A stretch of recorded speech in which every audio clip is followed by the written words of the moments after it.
Hi guys, welcome to this masterclass on how to get the best out of staff. Now, you may have a staff of just yourself and maybe a one day a week volunteer, or you may have a staff of 20, 25, 30 people.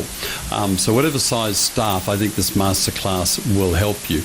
Over the course of pastoring 30 years in our church, I was part of the staff. I led the staff for 20 years as the lead pastor, senior pastor in our church. And my overall whole thing about staff is I loved having staff. Now, staff occasionally would give me headaches, occasionally would frustrate me, occasionally would make me wish I'd have no staff at all, occasionally broke my heart as well.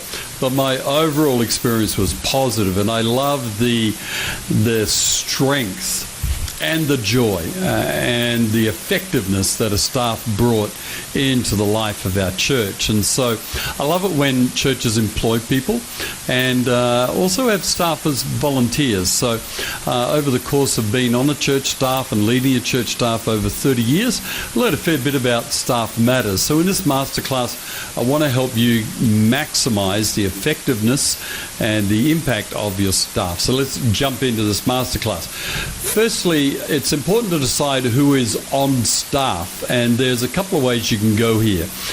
You may decide that the only people who are on the staff of the church, formally and officially, are those who are on the payroll, those who are paid, whether a half a day, 3 days, or full-time, whatever the payment is. You may decide that the only staff members we're going to have here are those who are paid.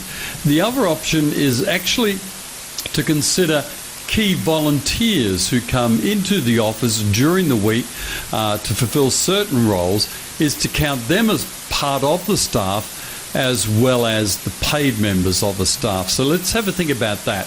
What's the advantages of each system? Well, I think the advantages I've listed a number of advantages that I think to have volunteers who are not paid members of staff, but to incorporate them into the staff and treat them as staff, as volunteer, non-paid staff. I think there's some advantages. One is the sense of honour that people feel about being on the staff. Also, there's an accountability. Now I'm on staff, there's a place where I'll be measured by what I do and when I turn up and how I actually perform as a staff member. I think it creates a stronger ownership of culture and values and what we're trying to do as a team, and it produces healthy connections between paid and non-staff. I think the disadvantage of including key volunteers of the staff is sometimes it can be difficult with so many staff getting them all in one place at one time. So that can present a bit of a challenge if you want to have a staff meeting and you have a lot of volunteer staff, trying to gather them together for a staff meeting. Some volunteers also don't want to be called a staff member. They feel the level of responsibility and burden of that is too much and they don't want it. So it's important to respect that.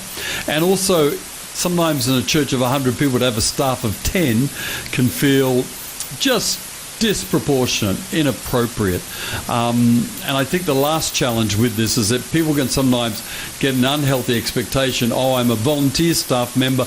That means one day I'll be a paid staff member. And I don't think you want that expectation going around in people's minds. So decide who you want on the staff. Then as you have a staff, recognize a couple of key things here. Recognize that once you have staff, you become a boss. Now, none of us joined the ministry to become a staff boss. We joined the ministry to preach, to pray for people, to lead people to Jesus, to disciple them, to build the church. But we certainly didn't join the ministry to run a staff. But as soon as you employ a staff member or have a volunteer staff member, you become a boss. And second point that you need to recognize relevant to this is that church workplaces are complex because once you're a pastor, but now you're a boss. So they're different workplaces, church workplaces, because you have in that workplace people who are your family in Christ. You have people that you're in covenant relationship with through the blood of Jesus. You have people that you're shepherding and pastoring.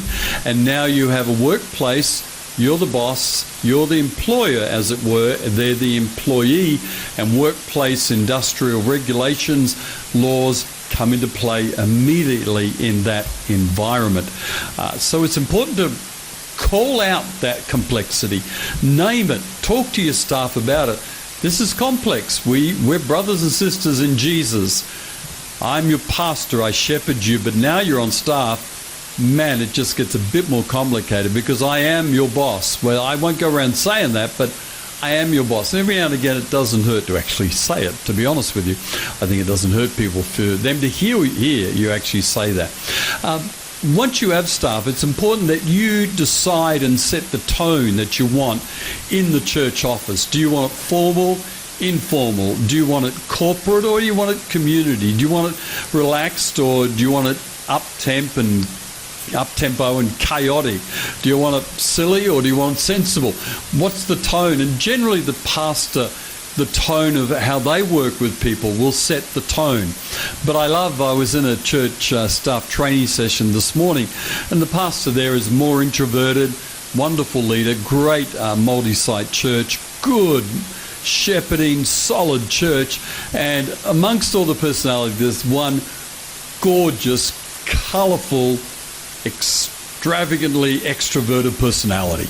And I love that they can actually set a slightly different tone that aligns with the tone you want around the office. So I loved it always. I'm fairly outgoing and sanguine, so I was able to set a bit of an upbeat tone, but there were always someone around our staff who also had that upbeat tone, because I kind of like the vibe of life, laughter, fun, bit of frivolity, a lot of frivolity actually.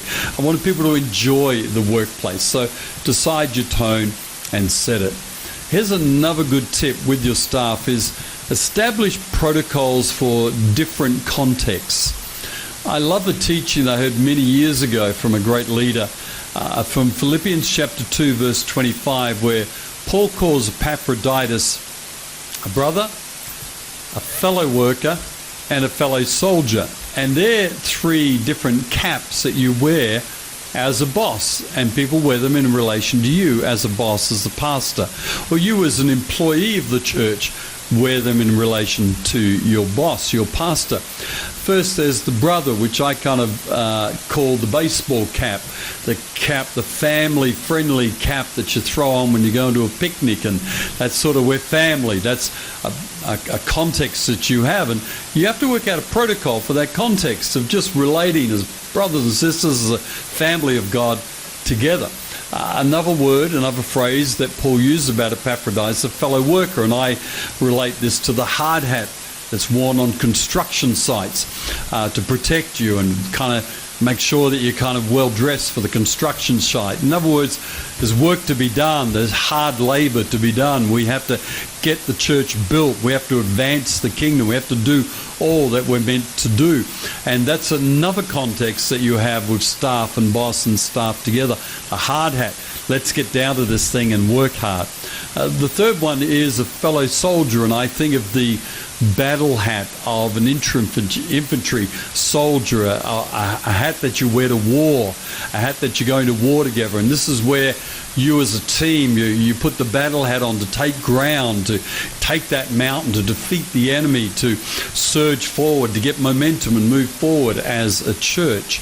And I think this is a good teaching, actually, pastors, to take your team through. In fact, you use this whole training masterclass for your team. I think we'd be good to watch as a staff and pull it apart and check it out and go through the notes together. But I think it's good to actually at least teach on Philippians 2:25 and talk about the different protocols, so that when I'm having a discussion with you that's work related, don't put your baseball cap on. Don't kind of pull the family card when I'm kind of digging with you. I'm building with you. We're talking about work and goals and objectives and outcomes, and things have to be done by a certain time. Don't pull out the baseball cap and go, well, we're all just family and relax. No. Don't pull out the battle hat when I just want to have family time, baseball cap with you.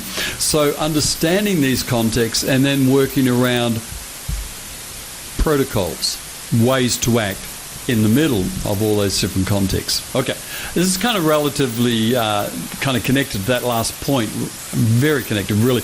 Establishing clear boundaries about friendships and work relationships. Generally, the people you work with, there's going to be varying levels of friendships amongst that staff. And primarily, remember, it's a working relationship. That's the commonality, that's the glue that's joined you together at that time, is a working relationship. And that working relationship may change, you may leave, they may leave, and the friendship at that time may also go to a whole nother level of lower contact, maybe lower connection. So be very careful of ascertaining, are we really friends or are we work partners together? And primarily I think you work partners, but there are some people that you just link with so strongly that you actually build a friendship above and beyond and outside that staff workplace. I find it tends to be more rare than common. I think it's generally my experience, and experience I see pastors enjoy is and have is this workplace relationship, not so much it going out to becoming best buddies, because I think there's challenges around that. And so I think while it does happen and can happen, I think it's less common. So important to establish clear boundaries around the fact of what is friendship and what is workplace. And this can be demanding emotionally. It can get a bit murky and requires a lot of good communication to do it. I cannot talk about staffing unless I talk about hiring. And here's the one axiom about hiring. Hire slowly. I made my worst hiring decision when I was emotionally depleted, tired, exhausted. We'd finished a huge building program. And I'd kind of come out a year or so before out of a significant mental health battle, and I hired someone that was the worst hiring decision I ever have made in my life, and I will never make a worse one than this. Please, Lord, no. If I had hired slower, I would have done better. Now, it was a fairly slow process, but I did not tick all the boxes I'm going to tell you to tick. If I'd done so, I would never have hired this person, and it cost me a huge amount, not financially, that as well, but emotionally and all sorts of different ways. So hire slow is a good axiom to remember. When you're hiring someone, think internal or external. Most of the hires that we've done in our church have been from people within our congregation. However, we're a large church and so have a greater pool to fish from. But most of the internal hires have been super successful. In fact, pretty well, I would say 90 to 95% of them. Of external hires, I would say about 2/3 of them have been successful. We've had a worse fallout rate, a more difficult path with external hires than internal for various reasons. I think sometimes it's helpful when you're hiring internally that you realize that, you know what, the good thing about hiring someone internally is that they already know the culture, they're already embedded. They don't have to do a 2-year, and it is a 2-year, I think, process for someone coming in from the outside to get embedded in the culture, the relationships, the history, and the style of the church. Even if they come from a very similar church, I still think it's a 2-year journey personally. So obviously, the benefits of hiring internally are you don't have to do that 2-year journey. It's basically an onboarding into staff from being a volunteer and serving as a leader in the church. And you do shortcut that whole 2-year process. However, sometimes you can't find the right expertise internally, and you have to go externally. And our church at various times has hired externally brilliant expertise to help us to levels we would not have got without. So generally, I've hired externally for expertise I have not been able to find internally. When I'm hiring, I'm looking for the big 3 C's. Character, character, character. No, that's not the 3 C's. They're already up there. Character, number 1. I want someone who is honest, integrity, dependable, reliable, faithful. Absolutely someone who walks with Jesus, someone who loves people, all those character boxes ticked. Secondly, I want to like them. I want them to like me. I want a chemistry to go well. Doesn't mean I like everything they like. They don't have to like everything I like, but I want a chemistry. I want to feel good when they're in the room. Never hire someone that when you think of them walking in the room, you go, oh no. Never hire anyone like that, even if their character is great and their competency is brilliant. The third C, competency, their skill set. Can they do the job? Now here's the thing. Character is harder to get into someone than competency. Character is harder to build within someone than skills. Skills can be trained, can be developed. Character it's hard work building character in someone. So you want someone who is well formed in their character, even if there's a level of immaturity. A 25-year-old is not going to give you the maturity of a 55-year-old. So you've got work to do, but the foundations there of honesty, integrity, track record, reliability are there and in place. And chemistry, well, that either is or isn't there. You either kind of like that person or you don't. The liking could grow, hopefully it won't diminish, but you're either kind of going, oh, I don't want to be around them. Don't hire someone you don't want to be around. Don't do that. Hire people that you want to be around. Competency, even if their skill set is low, if they've got great character, excellent chemistry, you can build the skill set. They're the big three to look for. And then tick all these boxes. Interviews, references, personality tests. There's a personality test called the Big Five. Google it. The Big Five. Google that. That's a great test on hiring, one of the best ones for hiring. Psych evaluation is what some churches are doing now for pastors. Psych evaluation. Pretty full on, but I can understand that given some of the train wrecks we've had around the globe related to, well, I don't want to go into details, but you know the sort of stories that are out there, train wrecks of pastors that have damaged churches so badly. Social media profiles, if you're hiring someone, you're going to check that out, absolutely. And all the contract. Make sure they're fully informed of what they're signing up for so they know what you're going to give them and they know what you expect that they are going to give you. Tick all those boxes in hiring. And if you can, and I will recommend this about some other things as well, talk to a large church about their hiring processes and pick up ideas from large churches. Large churches generally nail this very well, have excellent policies and processes, procedures for this. Get those from a large church, adapt them to your size church and utilize it. No need to reinvent the wheel, folks. Now, when you have new staff, onboarding is critical. Have an induction step-by-step process of policies, procedures, salaries, entitlements, all the stationery, desk, computers, all that stuff. Again, go to a big church, get their staff handbook and adapt it to what you need. Everyone about sick leave and annual leave and all those entitlement stuff. Don't try and create your own if you're a smaller or medium-sized church. Borrow something else, adapt it, get their permission. Most large churches will be happy to give it to you and set yourself up. And I think it doesn't hurt today just to double check with a HR lawyer all the things that you're putting into place, that you're in sync with current legislation in your nation. I think that's actually a smart move to do, and there may be a large church already does that who can say, yep, this is all lawyer approved, all good to go with IR law, but you may want to do your own checking on that. If you're a small church, I'll probably say to you that you're not going to have a problem from the government. You're only going to have a problem from a disenchanted employee who has left you. Government's not going to waste their time, money checking up on small churches, what they're doing with HR. It's when someone leaves disgruntled that you may have a problem with your process and policies. So worth getting that checked by a HR lawyer, I think. Things to do with your staff. Monthly staff meeting. Have a monthly staff meeting. I don't think you need to have a weekly staff meeting. I think once a month is totally fine for staff. In the staff meeting, those of you who know my process is about meetings where people gather together. These are things I would do. Have some good news. Always have some good news. Pray together.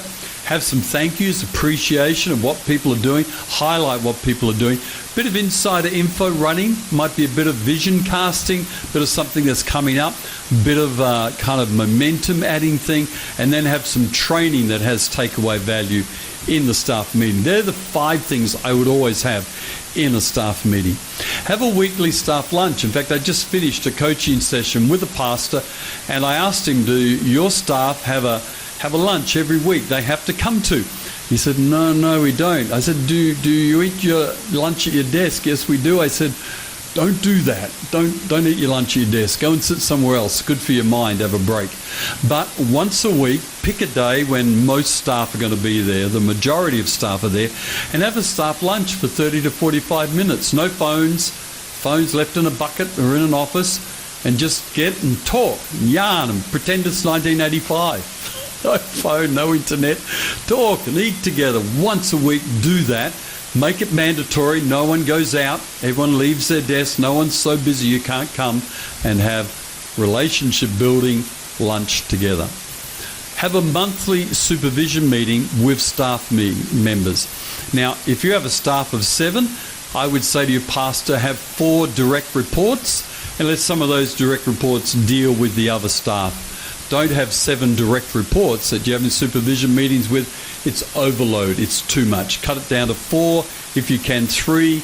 Get other people supervising for you. It'll build them up, lift them up, develop them at the same time. In a monthly supervision meeting, make sure you've got a few things in that meeting. You can add other things, but here's 4 things I would always have. Make sure it's formal. So you have note-taking. So you have preparation. You're prepared. You've come to the meeting prepared to talk about the things that you want to talk about, and the employee has come with their things they want to talk about. There's a formality. You're not just having coffee. It's about 45 minutes to an hour max long. Don't go any more than an hour. It's too long. Rebook another time if you need to talk through a matter at greater length, but an hour is plenty. Talk about the 6 by 6. If you've never heard of this concept, 6 things in 6 weeks is a really good supervision method. I want you as the employee to achieve 6 things in 6 weeks. One of them might be listen to 3 podcasts. Another might be prepare a baptism service. Another might be build a friendship with a non-Christian. Whatever. 6 measurable, specific, intentional, smart goal things that you can sit down and check on how they're going. The employee can come up with a few, you can come up with a couple, you can tweak them, and you just keep that rolling through the year. It helps people stay on track and focus on the important things. Keep records of the meeting. It's okay for the employee to write notes from the meeting, give you a copy, keep that copy on file. Put it in the personnel file. Now, whether that's digital or whether that's paper, whatever, whichever process, but keep a record of those formal supervision meetings that you can see themes that emerge. And if you end up in the scenario where you do have to fire someone, you have to retrench someone, put someone off staff, if there has been performance that has been less than good, you'll have a track record of it out of those supervision meetings. Keep very good records of those meetings, file them away for future purpose, but also when you come to a meeting, you might want to look back on the previous meeting notes to see what actions, what commitments were made. You put those in the minutes or in the record, and then you're able then to pull them back up. Organise that, paper or digital, whatever you prefer. Also, in the monthly supervision meeting, sometime do an annual review. Keep it simple. Don't make it too long or too arduous. The 6 by 6 is the rolling review you really want well-oiled and really happening. The annual review, again, go to a large church. Find out what they do, adapt that process to your size staff and team. Don't try and invent your own, develop your own annual review. And I think in the resources section, there is an annual review report, but it's a bit old. It's one that I've used in our church some years ago. So use that if you want, but adapt it. But an annual review is a good way just to set up for the next year in terms, I think, especially of development, because the 6 by 6 is where you're measuring performance over the year. Another thing I love to see pastors doing is having regular coaching meetings. So every 6 or 7 weeks, I get with my key staff for 30 minutes.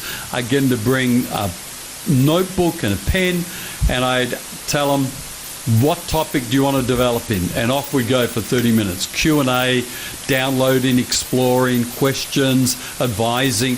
Basically, it was a mentoring, not supervision, not about their 6x6 or how they're going with what they're doing, not even problem solving, but where do you want to grow and develop? Let me mentor and coach you. I found that appointment brilliant. I love doing that with leaders. Set that up so that you're doing that with your leaders.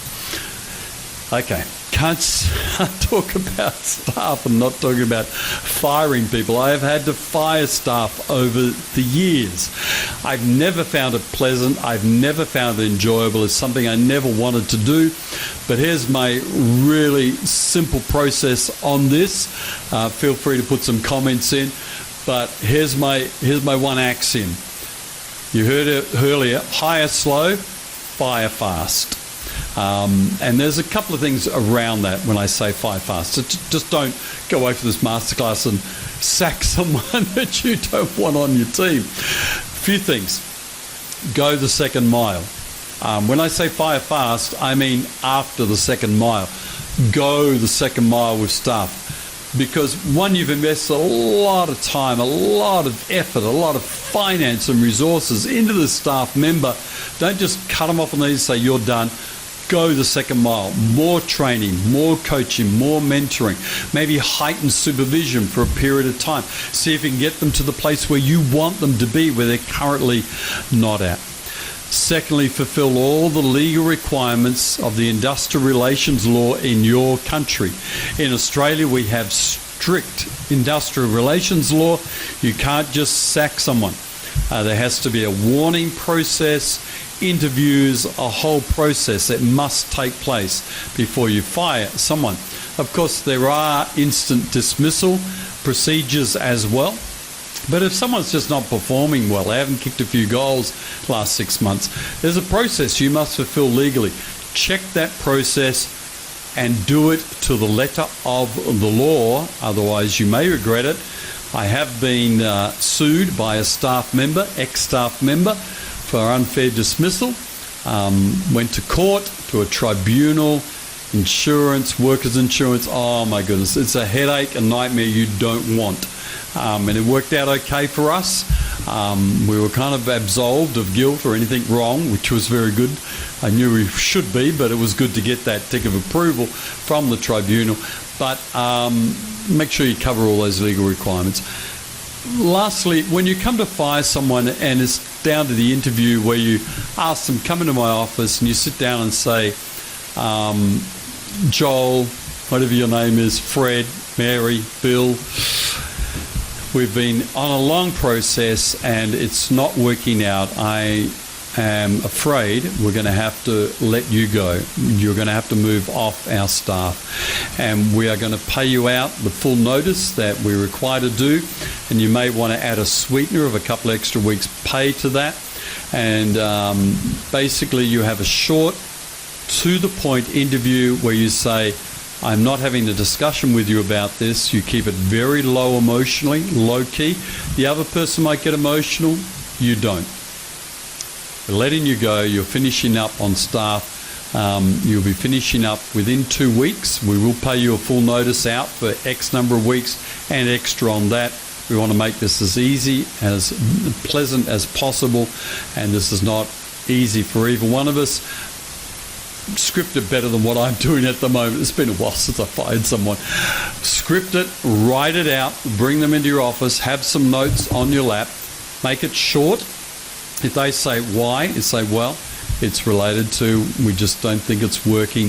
The performance you're giving us is not what we want. And if they'd say, I'd rather resign, all right, we'll accept your resignation, but I'll need it in writing. As soon as you go back to your desk, print it out. If you can't put it in writing, then we'll get you to sign this resignation letter that I have already written, where you'll be terminated. So you can have a bit of, there's a bit of leeway there of getting them to resign rather than terminating them and so on. You can work with them if the person is up for that. If they're saying, I'm not resigning, you say, well, we're terminating your employment. And we've been through the warnings, we've ticked all the boxes, etc.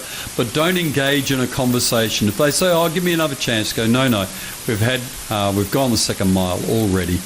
Don't enter into a negotiation. Don't get emotive. Don't make accusations. Just make it short, to the point. Let them know they're finishing. You will not be discussing it further. And then finish the interview, stand up and usher them out of the room. They may need a moment. I've left staff in the room. I said, "You want to gather yourself for a while if you want to go home early?" I tended to do this late in the day so they could gather their things, go home early if they wanted to. I would also allow them to sit in my office, and I would go out for a walk and allow them just to gather themselves, gather their thoughts and so on, because you still wanted to keep it as dignified as possible, as honorary as possible. But let's face it, no one likes being fired, and it's a hard thing to do, but do not enter into an emotive, long-term discussion on that. Okay, there you go. Any questions or comments, throw them below and we'll get into them. Last point, enjoy the journey. I really did enjoy having staff over the decades of working with staff, and I have a staff member now. Erin is my client manager. She works with me. She's a staff member. She's also my daughter, so it's a pretty cool working relationship we have. She's brilliant. Enjoy the journey of being with staff and having staff. Well, there you go. A masterclass on how to get the best out of your staff. Put some comments down below of what you got out of this and how you enjoyed it. Thanks so much for joining me in this masterclass.